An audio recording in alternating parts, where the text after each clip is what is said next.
Bluesfantv, I'm here with Stuart.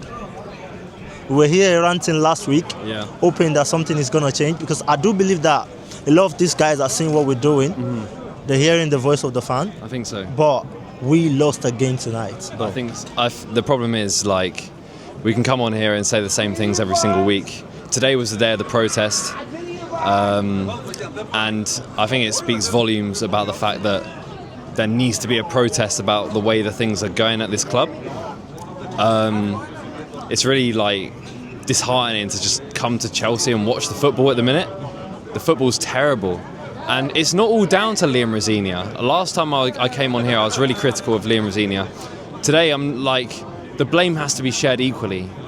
The board, it starts with the board, and it starts with like everyone who's on the board and the people making decision at the top level of the club. Because it's not Liam Rosenior's fault that he got the job. He's in the job. He's obviously not good enough, like quite clearly. But it doesn't really reflect on him that it's these results are happening. Within the first sort of period of his stint as a manager, we got results. But if you look back, how many of them were sustainable results? We then had draws at home to Leeds and Burnley. Those are the warning signs. And now we're at home to PSG, Man City, and Manchester United. Yeah, we hit the bar a few times, but when you've got a striker who is literally like comparable to a donkey playing up front, it doesn't really matter like how many times you hit the bar. When I saw Delap on the team sheet today and no João Pedro in the squad, I thought literally like I'm watching Shrek at fucking Stamford Bridge. Do you know what I mean? It's terrible. It's awful. Sorry. Yeah, it's nasty. It's nasty to view. I've been coming to Chelsea for many years. I've never seen anything like it. It's honestly quite fascinating. Obviously, every club has their downtimes, and I'd hate to be a Spurs fan, especially after I saw some Spurs tears earlier on. We're not quite at that level yet, but honestly, I don't even know really what to say about. Yeah, you know what I wanted to say. I think we're so lucky to have accumulated a huge amount of points from the first half of the league. If not, I think there might not be a difference between us and Spurs.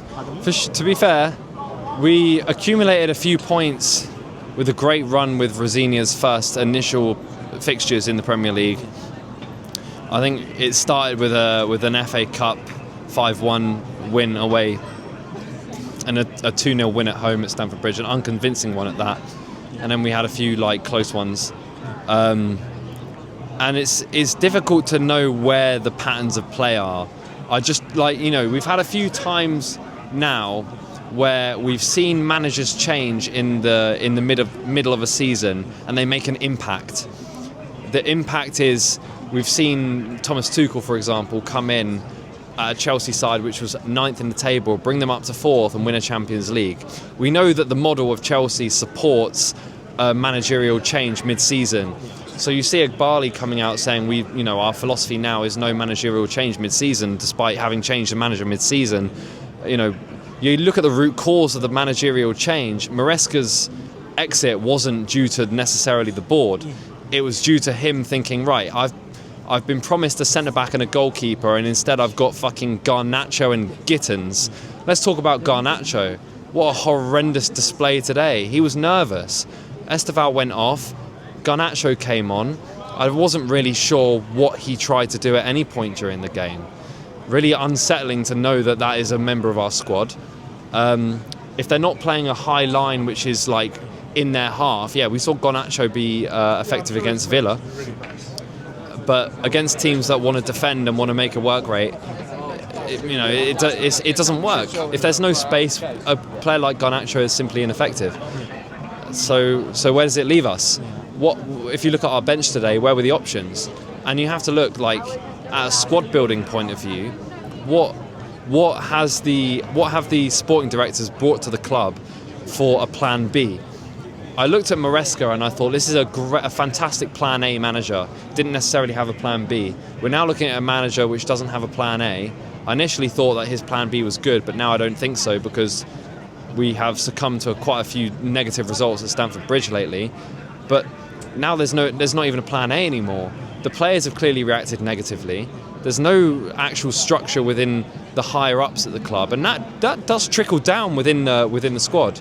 I was really surprised to see Caicedo sign a new contract. That's like somewhat convincing, but then when you look at like certain things that you read in the media, it just leaves question marks overhead at all times about what is actually going on. I don't really know what Cole Palmer's up to. The guy looks lost. Honestly, he looks like a complete shell of himself. Completely different player. You can blame it on injury. Yeah, you can. Of course, you can blame it on injury. But I don't really understand. How can you lose everything that you had? Your decision making, everything in your brain. I don't know. It doesn't really make any sense to me. Right. So going forward now, because I still feel like we've got, I think, is it 5 games to go or 6 games to go? Yeah, we've just played 30. And honestly, we're going to Brighton. We saw Brighton has been really good the last 2 games. They managed to pull out a draw even in that situation. It's structure. It's a well-run club. They're performing above their means. I was talking earlier, like there's plenty of clubs. Someone was saying to me, "Oh, the standard's really bad in the Premier League at the moment." I was like, I completely disagree. The standard's so good. That's why the points are shared so evenly.